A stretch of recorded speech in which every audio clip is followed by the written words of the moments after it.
Bonjour, je m'appelle Hachim Idrissi Yassine. Je suis ravi de vous retrouver pour assurer cette nouvelle formation sur le site profil.com. La formation s'intitule Hibernate vue d'ensemble qui fait partie de la série Hibernate l'essentiel.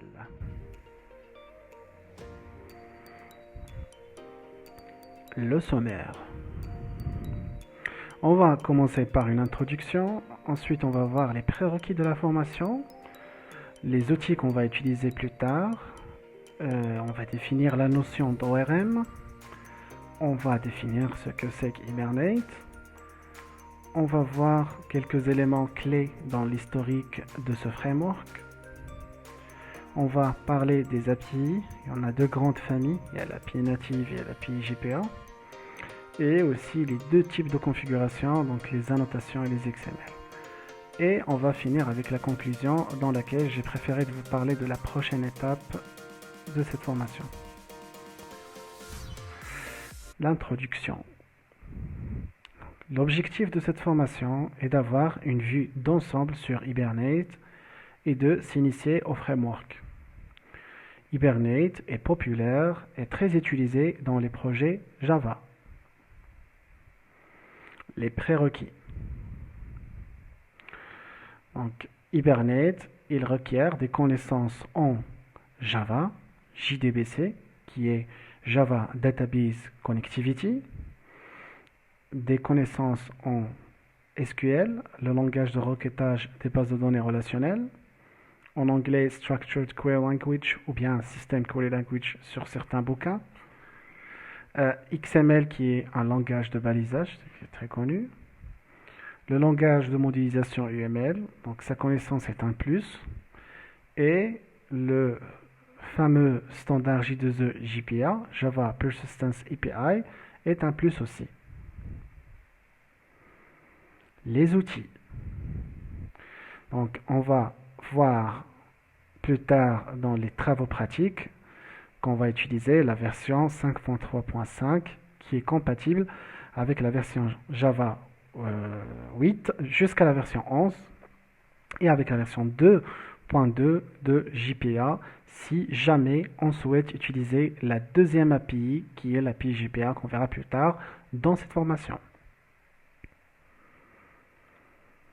Il est à noter que cette formation pourra être utile et utilisée pour d'autres versions d'Hibernate, Java, JPA et bien sûr d'autres systèmes d'exploitation.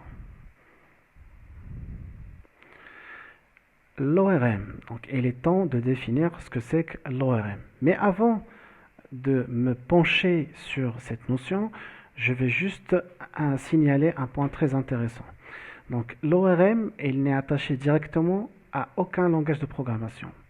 Donc au contraire, il pourra être utilisé par Java à travers des frameworks comme Hibernate, par PHP à travers Doctrine qui est utilisé généralement avec Symfony, ou bien sur .NET avec d'autres frameworks.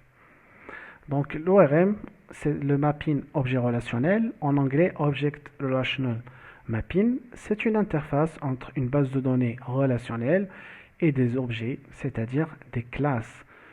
C'est en effet une simulation de base de données orientée objet par un langage de programmation.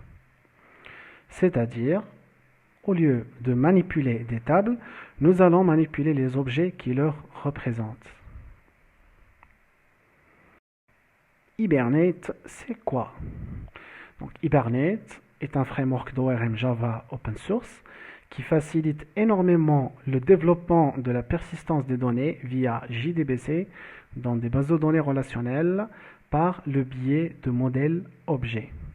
On va entendre assez souvent parler de ce terme technique qui est persistance, qui n'est que la correspondance entre le modèle objet et le modèle relationnel, et tout ce qui est stockage, insertion, modification, suppression et récupération à partir de la base, ce qu'on appelle dans le jargon informatique le fameux SCRUD.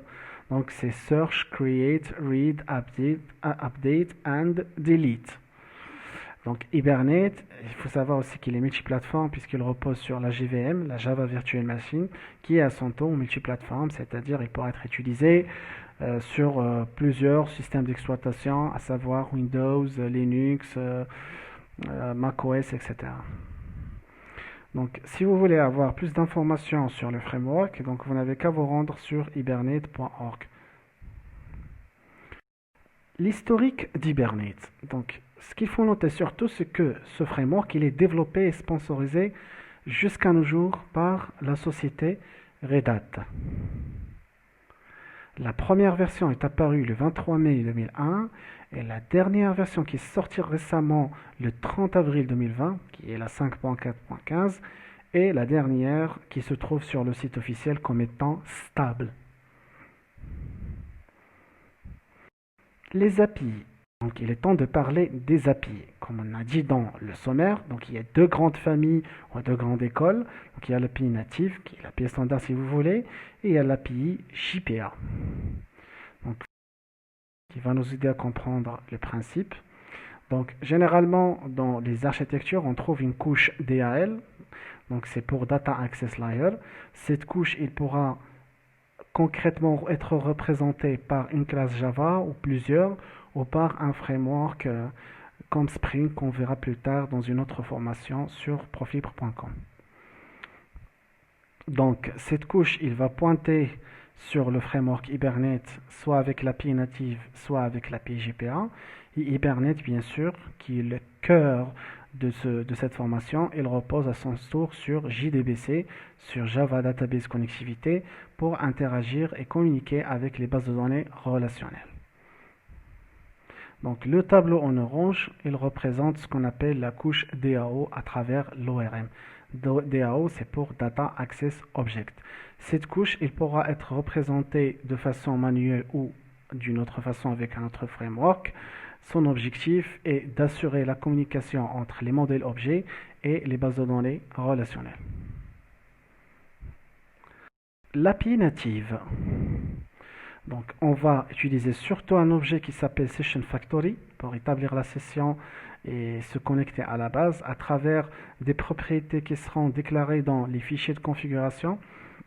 Donc, on peut utiliser soit le fameux hibernate.cfg.xml qui substitue ensuite le deuxième fichier hibernate.properties. D'ailleurs, ils peuvent être utilisés séparément. Donc il suffit d'utiliser l'un des deux, mais sinon on peut combiner entre les deux. D'ailleurs, c'est la façon la plus recommandée par les développeurs. Donc on définit généralement le mapping dans hibernate.cfg.xml et d'autres configurations dans hibernate.properties. D'ailleurs, il existe une autre façon de faire, c'est de gérer la connexion et la configuration dans une classe Java avec du code purement Java. Donc là, bien sûr, on peut reposer sur hibernate.cfg.xml et rajouter d'autres propriétés. Et la même chose pour hibernate.properties. Sinon, comme j'avais dit, on peut configurer directement avec le code Java les différentes propriétés sur cette même classe. Donc l'API JPA. Donc Hibernate, il peut être utilisé comme implémentation de JPA à travers l'objet Entity Manager Factory, qui bien sûr qui est l'équivalent de Session Factory qu'on a vu dans l'API native, et on utilise dans ce cas le fichier de configuration persistence.xml qui est l'équivalent de hibernate cfg.xml ou bien hibernate.properties. Les types de configuration. Il existe deux types de configuration. Il y a les configurations XML et les configurations avec les annotations. Donc lors de la configuration ORM, que ce soit avec l'API native ou l'API JPA, nous pourrons utiliser les fichiers XML. Donc les fichiers hbm.xml, ça c'est l'ancienne méthode. Et à la fin, bien sûr, on va obtenir une entité qui sera représentée avec deux fichiers. Un fichier entité.hbm.xml et un fichier entité.java. Donc, contrairement aux annotations, donc il y aura une seule classe, un seul fichier .java qui va contenir à la fois la définition du bin, les propriétés, etc. et bien sûr les annotations qui vont pouvoir nous aider à assurer ce mapping objet relationnel entre ce qui est objet et ce qui est base de données relationnelle. Donc là, comme vous voyez, il y a des avantages, des inconvénients, mais il faut savoir qu'il y a encore des développeurs expérimentés qui préfèrent utiliser la méthode XML, mais finalement c'est un choix. À mon avis, il faut maîtriser les deux. Finalement, on est arrivé à la conclusion. Donc, dans l'étape suivante, nous allons découvrir comment télécharger Hibernate et configurer son premier projet avec ce framework d'ORM Java. Il est temps de vous dire au revoir et à la prochaine formation. Merci beaucoup de votre attention. Vous pouvez poser des questions ou laisser des remarques dans la zone des commentaires sur la page de cette même formation. D'autres formations qui pourront vous intéresser sont publiées également sur proflibre.com régulièrement. Vous pouvez aussi passer le quiz sur la même page pour tester vos connaissances et n'oubliez pas de vous abonner à notre chaîne YouTube et partager avec vos collègues. Merci et à très bientôt.